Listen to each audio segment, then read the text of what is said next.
You know that feeling you get when you hear a song you like for the first time? That feeling. It sparks something in you, right? And it could be art or a sports clip. You get all excited, you want to know more about it, and you know exactly who you want to share this with. That is what culture is about to me.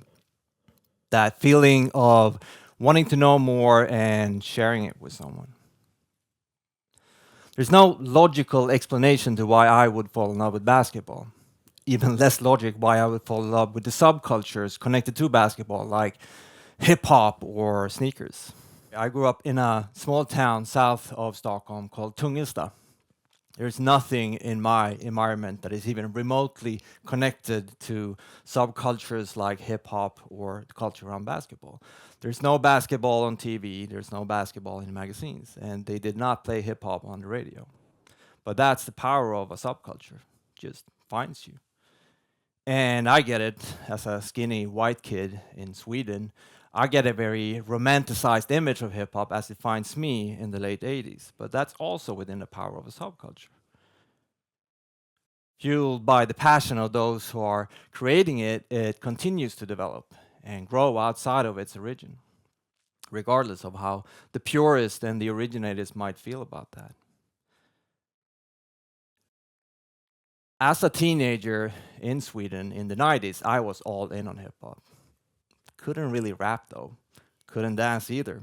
I was a decent basketball player, but I didn't have the confidence or self belief.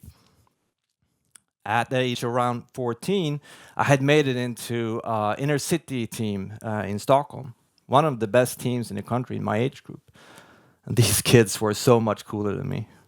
They had like cable TV with MTV and subway trains, and I had acres and forests and horses as my neighbors. So when I got my first Jordans, it gave me confidence. You could almost see how cool I think I am in these shoes, despite being all dorky and dunking on low rims. I don't know if the shoes actually made me play better, but they gave me a sense of belonging. And with that confidence in me, I actually believe I did become a better basketball player. So when people ask me why sneakers, that's the main reason. Sneakers gave me a sense of belonging. So to be close to sneakers, I started working in a sporting goods stores for a few years before I asked my friend Peter that I worked with if he wanted to join me to start our own company. We wanted to sell athletic footwear based on looks rather than function, sneakers. In retrospect, I wanted to do more than just sell sneakers. I wanted to be part of these cultures that sneakers was part of, like basketball and music. For me, it was mostly about hip hop, but there was different types of sneaker needs for different types of music, like rockers coming in for the Converse All Stars and b-boys coming in for the Puma Clydes. So sneakers became my ticket into these cultures. And together with like-minded others that I share this passion with, we built a $100 million business out of it. And I'm proud of that. Not the financial result per se, because I always care more about what makes the result than the actual result. But the result means that we reached a lot of people all around the world. That's mind-blowing to me. A few months ago, I stopped working at the company we started in '99. We took that further than my wildest teenage dreams could ever have imagined, and now it's time to let somebody else push that forward.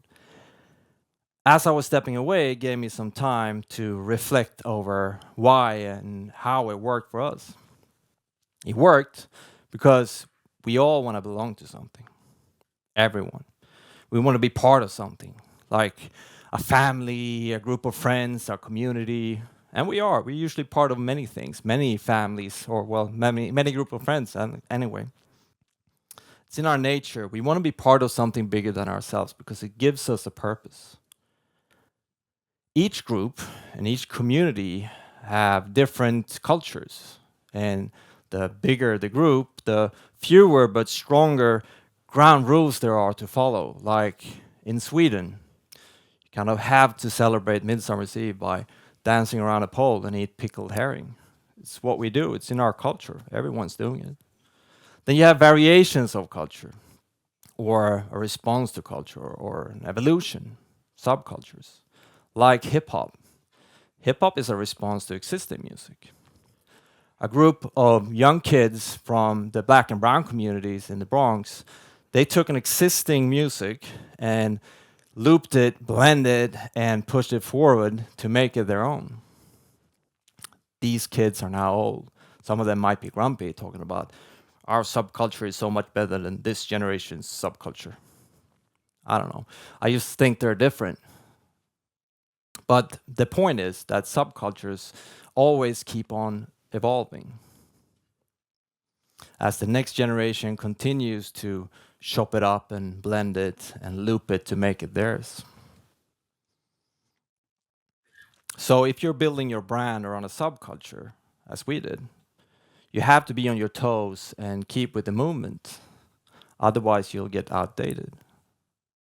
You have to stay in front of the wave to catch it, right? Building your brand around a subculture might be even more important today, as we're eager to follow individuals more than big corporations. And that behavior is not even that new. When Nike tried to sell basketball shoes to the world in the late 70s and 80s, it didn't really work that well. Nike almost went out of business. But when Michael Jordan asked the basketball community to buy his shoes, everyone responded, and it ended up fueling basketball culture even beyond the sport of basketball. Not to mention, it actually saved Nike. And don't mistake this for just marketing. Nike has Global Sports Hour, where they encourage all their employees to do sports all around the world. And if you go to their world headquarters in Portland, you will find soccer fields and basketball courts and running tracks all over the place. Because that's the culture that Nike built their world around. They're not just selling product to people. They want people to be part of their culture. And they know they have to be about it to talk about it. Being part of something bigger than your brand is far more powerful than any marketing. So if you're someone within a bigger culture, it builds brand awareness and credibility. And today, in this era, in a world where immediate data points are just infinite, we sometimes get caught up in short-term transactional marketing. Within the past 5-10 years, as social media and influencers have become a thing, it's quite natural that you will move towards the short-term transactional marketing and focus less on the long-term brand building. But here's the irony. The lower the brand awareness you have, the more you have to spend on your transactional and short-term marketing. So the less time you engage with your community in organic ways, the more you actually have to pay them to come see you rather than the other way around. We build our brand and our business around product, of course. There wouldn't be a sneaker store without sneakers. But today there's a sneaker store almost around every corner in every major city. But we built our brand around a subculture much larger than the product that we sold. So we focused on throwing the best parties, having the best events, telling the best stories in every city we decided to take on. And we invited the community to take part of that. See, the general idea is to create moments within our world that are so engaging that it makes people want to share that within the community. You know, you want to give them that feeling. You want to spark something in them, right? We even have a nightclub in the basement of our New York store and a restaurant next to our Tokyo store, because that's where subcultures are defined. It's in the music we listen to and the food we eat and the art we enjoy. The way we dress, like what sneakers we wear, that's a way of showing what subculture you're a part of. It's like merchandise from a concert. You're not buying a Kendrick Lamar hoodie because it's the best fit or the best quality. You're buying it to show everyone that you were there, that you're part of this movement. There's a ton of other things to keep your eye on when you run a business, of course, like cash flow and, well, cash flow is pretty much it, actually. But you also have to make sure that you have a clear vision to make sure that everybody that works with you understands where you're going with this. Establishing what subculture your brand is about makes it easier for everyone to understand what your vision is and what your community is about. And as your brand starts to grow, it's also a good idea to be clear about what your brand is about and what subcultures you're connected to as you start to hire people. In the beginning, it's likely you will hire from within the culture, because that's how it works. You will get from A to B much faster if you work with like-minded people. But if you want to go beyond B, if you want to go to C and D and even further, you're going to need more people with different backgrounds and different experiences.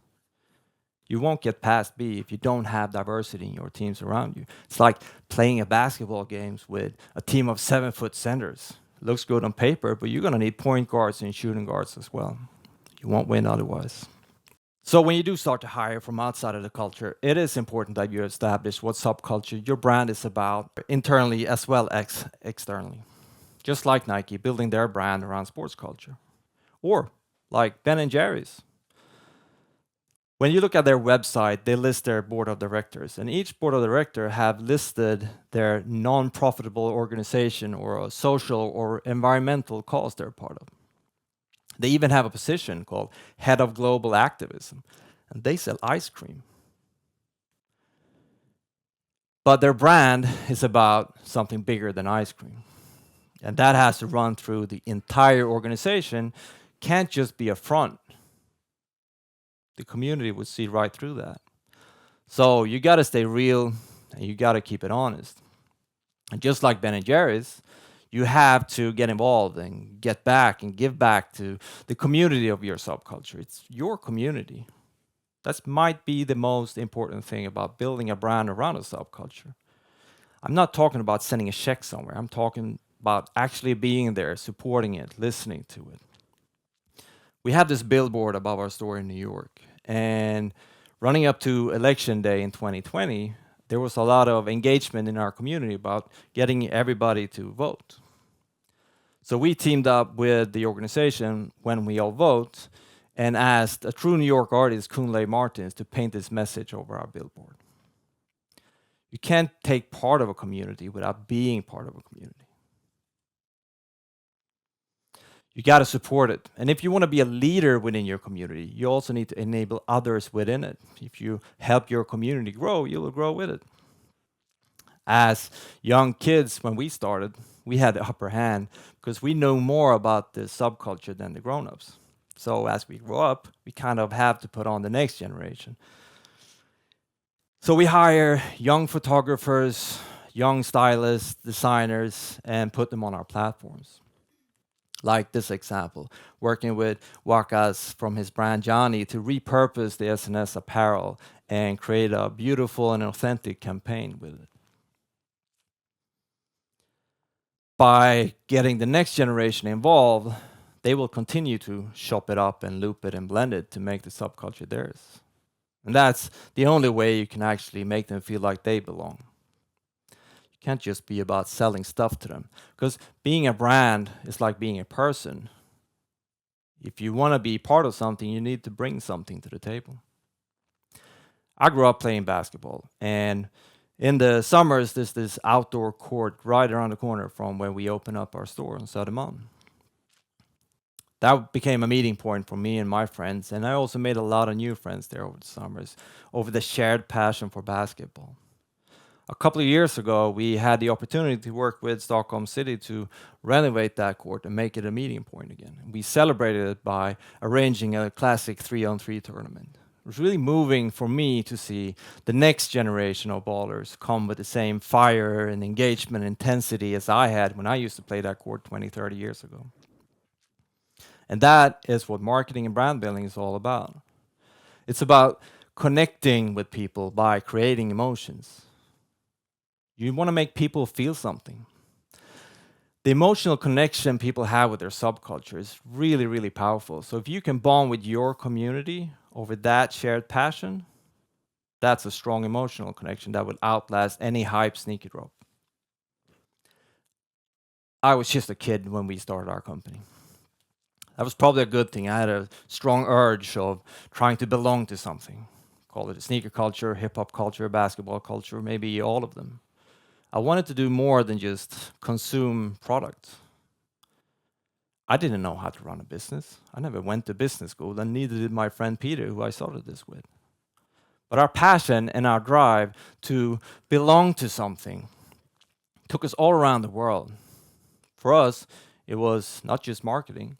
We wanted to build our brand around bigger things than us. We engaged our community and we involved them.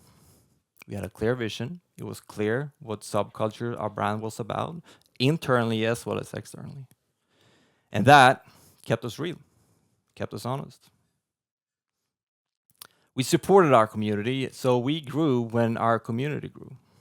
Because to us, our brand was like a person, and that person made the community feel something. I started as a fan, to let these subcultures define who I was. I'm still a fan. I still play basketball. I still listen to hip hop, both the old version I grew up with and the new, because I'm still curious about what comes next. I still buy way too many sneakers, and they still make me feel like I belong to something. I'll be forever connected to this community, and I'm super excited to see the culture continue to push things forward. Thank you.